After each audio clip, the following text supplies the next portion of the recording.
Good morning, good afternoon, good evening, you lovely people, whichever one it is for you.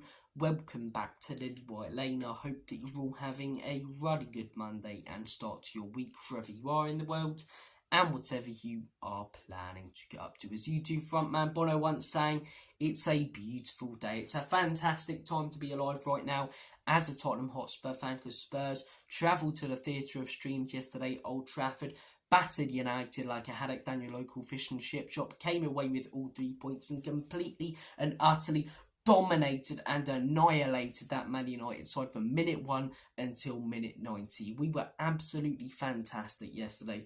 We really were, and it finally clicked. It finally clicked. As I say, the results haven't been coming in at the beginning of this season, but the performances have been there, the control of games have been there, but we've really struggled, as I say, to turn that control into clear-cut chances and goals. We have done recently.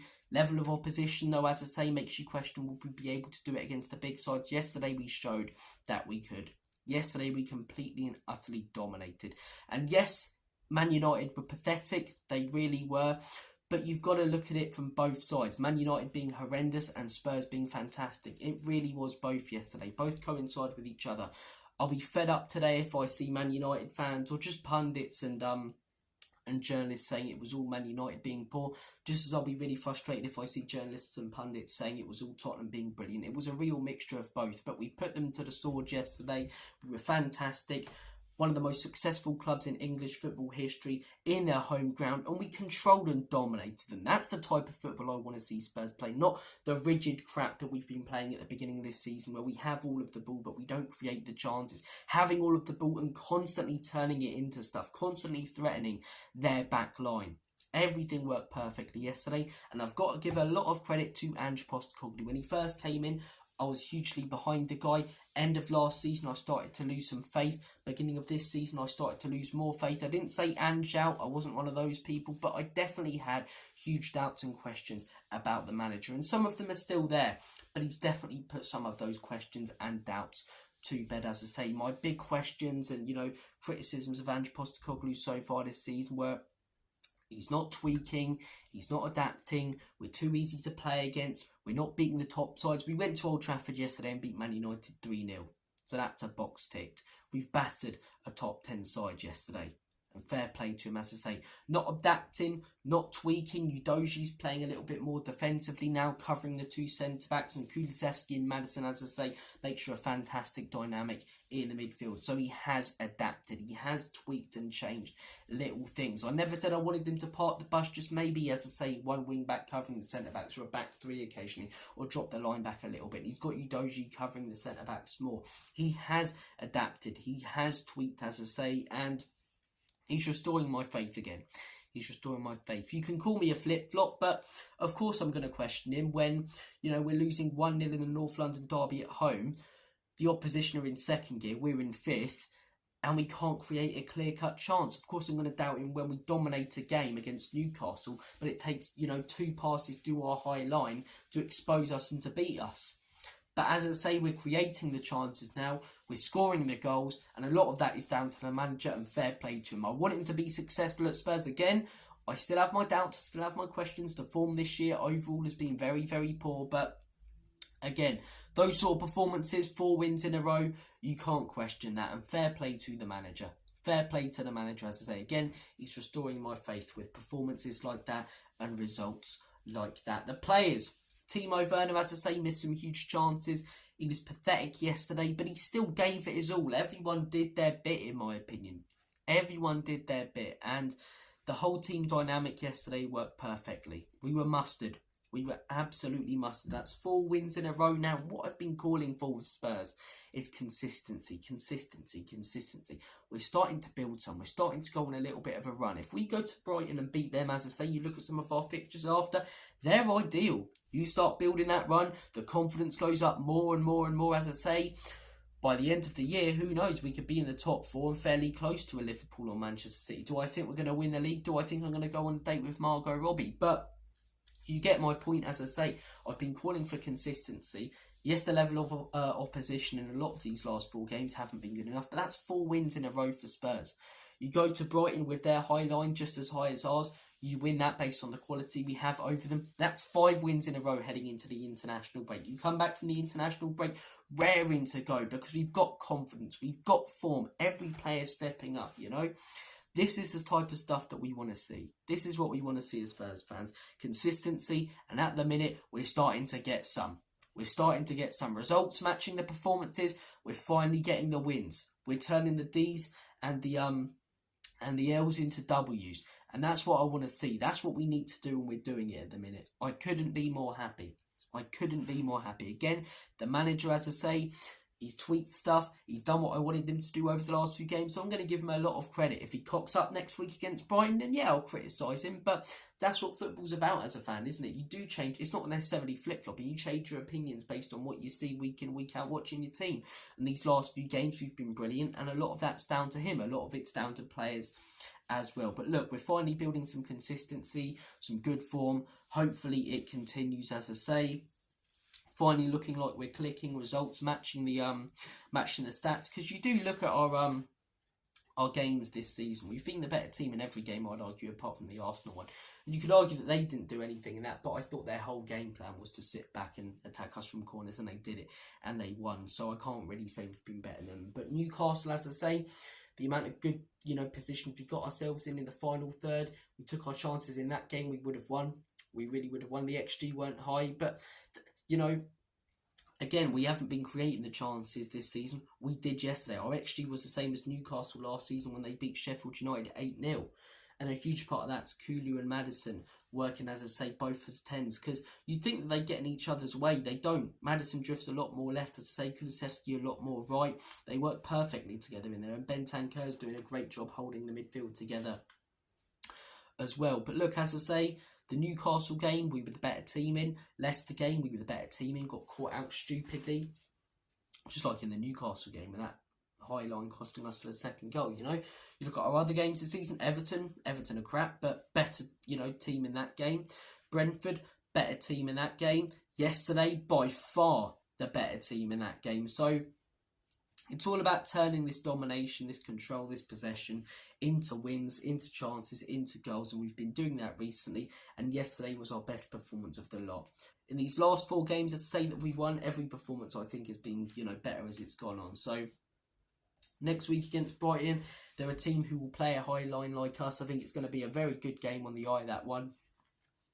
And hopefully we can win it. Hopefully that's 5 wins in a row next weekend. But look, I want to do some player ratings as well. I want to do some player ratings. We always do them in the match debrief, and there's not going to be many players who get a bad rating. I do apologise. The rain is absolutely hammering it down outside. But enough about the disgusting weather here in the UK. Let's talk about the not so disgusting performance from our players.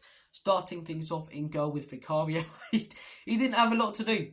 He really didn't have a lot to do. He made that save from Xerxes. His distribution, I thought, was good. One thing I was really glad that he did, Man United put in a corner. And it was the one corner, right? Not a big thing, but he comes out. He runs into the same sort of position where he wasn't against Arsenal when Gabriel headed it in. Claims the ball and goes down on it. That's what I want to see, man. Because his shot stopping is outrageously good for Vicario. There's not many better when it comes to shot stopping. So if he can start commanding his box right now, this guy, he's going to go up to that next level as well. And it was good to see that he did command his box on a few occasions that he had to yesterday. But again, he could have sat down, had a cup of tea, chilled out, sandwich, a scone, afternoon tea. He really wasn't tested yesterday. He really wasn't tested. Moving on, as I say, to the centre-back partnership. Did I give Vicario a rating? I didn't give it. Vicario, good. Player ratings. Let's move on to the next players. No, Vicario... Yeah, I'm gonna give him an 8 because of the commanding of his box and the Xerxes save. Centre back partnership. Romero, I thought was fantastic yesterday. I really do. I'm gonna give him an 8. But Mickey van der Ven, who supplied this geezer with some compound VA? Hey, tell me, this man was made in a lab. I have never seen a centre back run through an entire team like that guy did. The guy turned into the Flash. A-Train just completely went through that Manchester United team like a hot knife through butter, and then plays an exquisite ball in to Brennan Johnson, BJ Blowjob himself. It's a fantastic bit of play from Mickey van der Ven. It really, really was. But not just that, as I say, his pace, his recovery runs, his positioning, defensively, everything about Mickey's performance was brilliant yesterday. Am I getting ahead of myself? Yes, but I don't care. He gets a 10, because what more do you want from a centre-back? Going to a ground like Old Trafford, which will always be hostile, you shut them up 3 minutes in. That game could have gone very differently if Mickey didn't do that, but he did. He shut that crowd up 3 minutes in, went through their entire team, as I say, like they weren't even there, like they were statues. And then when he's, as I say, right on the byline, plays a perfect ball to Brennan Johnson to put us 1-0 up. His defending yesterday, brilliant. His recovery runs, brilliant. His tackling, brilliant, as it always is. Interceptions. Mickey van der Ven gets a 10. Because what more do you actually want your centre-back to do? Score a goal? You know? And he scores a fair few anyway. He was absolutely brilliant. Absolutely fantastic, in the words of Gary Barlow. He was brilliant. He was brilliant. Romero, as I say, gets an 8 as well. But Mickey van der Ven, 10. 10 out of 10 for Mickey van der Ven. Brilliant performance. Moving on to the wing-backs. Udogie had to come off, as I say, earlier than expected at half-time due to injury. Based on what we saw from him, though, I'm going to give Udogie an 8, you know. I thought Udogie was brilliant. I've been a big critic of his performances so far this season. But you look at our stats, it's one of those where, when you actually watch him, I don't think he's been brilliant. But you look at our win-loss ratio with Udogie and without Udogie, it's night and day. End of last season, we were crumbling. Now, I don't think that's just because we were missing Udogie, but he wasn't there. He wasn't there, and you look at some of those results against some of those sides compared to the beginning of this season. Udogie's a fantastic player. He really is. But so far this season, I haven't been that impressed with him. Yesterday, he really impressed me. Physicality on that left-hand side. He had that brilliant bit of link-up play early in the game with Timo Werner, where he laid it off to Kulu, who laid it off to Johnson, who hit the post. We'll get onto their performances later. But yeah, I thought he was brilliant. I thought Udogie was brilliant. Shame to see him come off as early as he did. So Udogie, I'm going to give him an 8. We'll get to Spence and the other substitutes, as I say, after I go through the starting 11. Pedro Porro, I'm going to give Porro a 7. I don't think he did anything necessarily unbelievable. I don't think he was as good as Udogie when they were both on that pitch, but I do think he played a couple of good crosses in, as I say, did his job really well. So it's a very solid performance from Pedro Porro. I'm going to give him a 7. Rodrigo Bentancur, I'm going to give him an 8. Didn't necessarily do anything, unbelievable skills where he took on about 3 or 4 players. But when we've got Kulusevski and Maddison on there, both playing in the 10s, as I say, or you could argue Kulusevski's a sort of hybrid 8, we don't necessarily need him to do that, Bentancur. We just need someone strong in there, someone physical, as I say, who can use his body, who's aware, as I say, and control the midfield. And he did that yesterday. A lot of people bang on about Bissouma controlling the midfield star. Bentancur did yesterday. Bentancur's been on a great run of form recently. Hopefully he can keep it up. He's been fantastic, and he really was yesterday. Did the basics really well. And as I say, some of the best players in the Premier League are players who don't do anything necessarily outrageous, but do the basics perfectly and never mess up. Players like Declan Rice. Rodri, not so much, but Bentancur was brilliant. He was absolutely brilliant. James Maddison, I'm going to give an 8. I thought Maddison was really dangerous. Couple of times, as I say, where link-up play with Werner or Kulusevski or Solanke didn't really work out, the final touch. But creating good chances yesterday, Maddison getting himself into good positions. He's working so much better next to Kulusevski than he was in the second half of last season when he came back with Sarr and Bissouma in there. He's been fantastic. He really has at the beginning of this season. And James Maddison is a bit of a player like Christian Eriksen. You expect him to step up 10, 15 games a season and then he goes missing. Where's Wally? Where's Eriksen? And where's Maddison more like? But if he can keep this form up, as I say, he's got his name nailed on in the starting lineup for every big game this season, because he's looking like the Maddison at the beginning of last season. Not the Maddison coming back from injury, who couldn't hit a barn door, who was really sloppy and slow and looked like he didn't really want to be there. Maddison looked fantastic. He really did. I'm going to give him an 8. Kulusevski gets a 9 for me. Did pretty much everything well. Maybe a couple of moments where he could have done slightly better, but apart from that, he did brilliantly. He really did. Got his goal, which is a lot more difficult than it looks because it's going in the air. He's got to make the right connection on it, and he does, as I say. Brennan Johnson's ball in's blocked. He jumps up like Superman, gets that flick over Onana. It's such a beautiful finish. But not just that, as I say, his hold-up play, his strength. The amount of times in that second half, especially when Man United were down to 10 men, they started to attack us. And it was played to Kulusevski centrally. And he just beat about like 2 or 3 men so easily, just shrugged them off and play a brilliant ball. If Werner could finish his dinner, as I say, Kulusevski, in my opinion, would have had 2 pretty easy assists yesterday, and that performance goes up to a 10 if he gets those. Because the balls he was playing to Werner, the one in the first half, and especially the one in the second half, where he was so central, beats a few players, and plays a perfect pass. As I say, he was brilliant. As a midfielder, he works so much better, and I've been banging on about it for a long time, like many others have. On the right, don't get me wrong, he does a very good job, but his best position is either in that sort of hybrid 8, that number 10, or that false 9.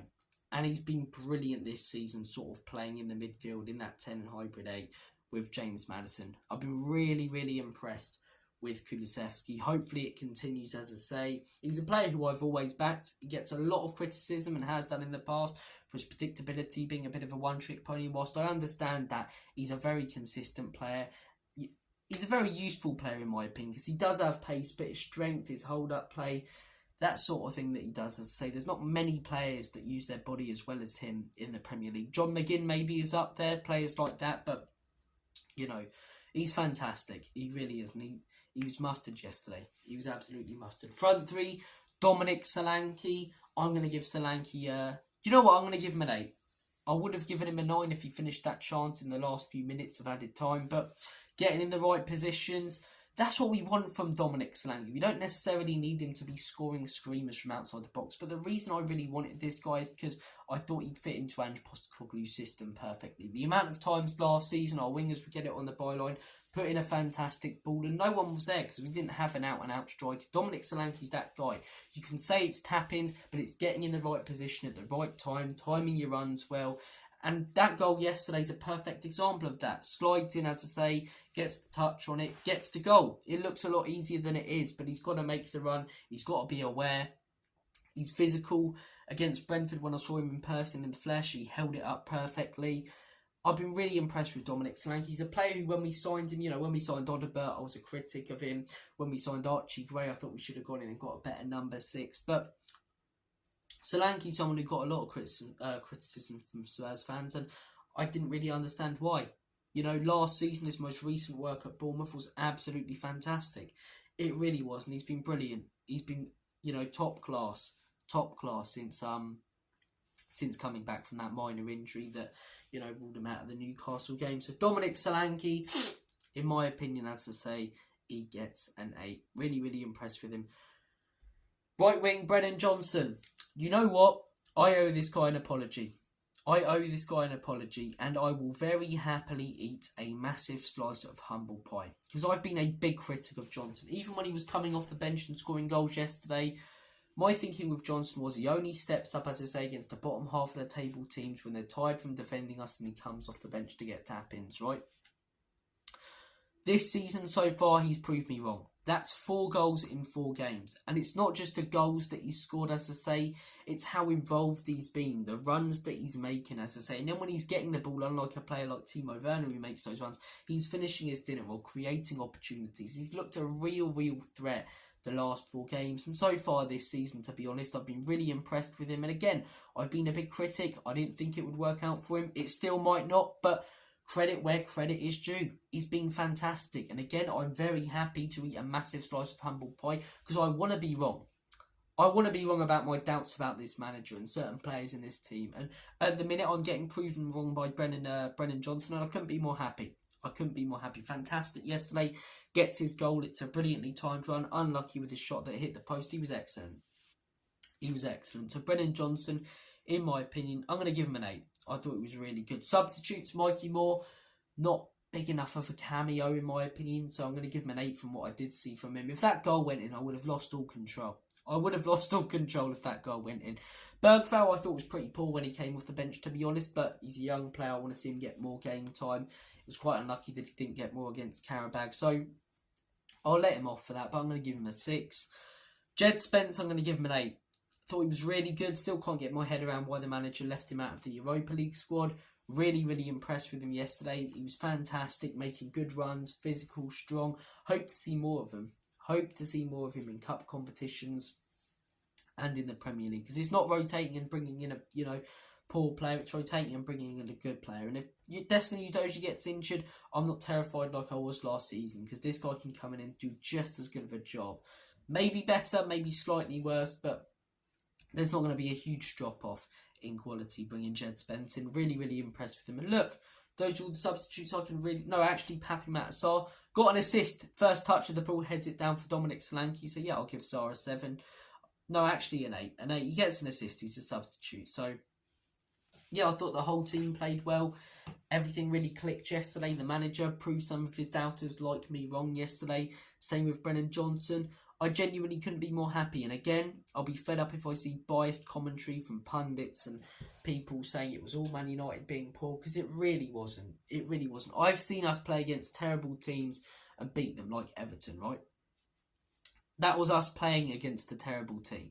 Yesterday, I thought we made Man United look terrible. Of course, they weren't up to their, full strength and as good as they could have been. Man United have been poor for years and years now, but of course they couldn't be better. And their players, didn't really look like they gave a shit. But we made them play bad. Unlike when we took on a team like Everton and they were just bad, we made them look a lot worse than they actually are. Because last weekend against Crystal Palace, they could have won that game by 5 or 6.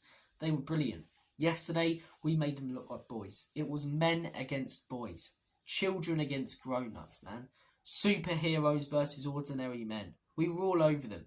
And I'm not comparing our players to superheroes because, what sort of superhero is Timo Werner? I mean, if we're comparing the 7 in the boys to the 11 at Spurs, Timo Werner's the deep, if you know that reference. But look, guys, fantastic performance, nothing to complain about. As I say, most of the players brilliant. The media being biased, just saying it was Man United is going to do my head in because it was us being brilliant. 4 wins in a row, building some consistency. Things finally clicking like Thanos. Couldn't be more happy. Lovely bloody jubbly. Take care of yourselves, guys. I'm going to make like a banana and split. And as always,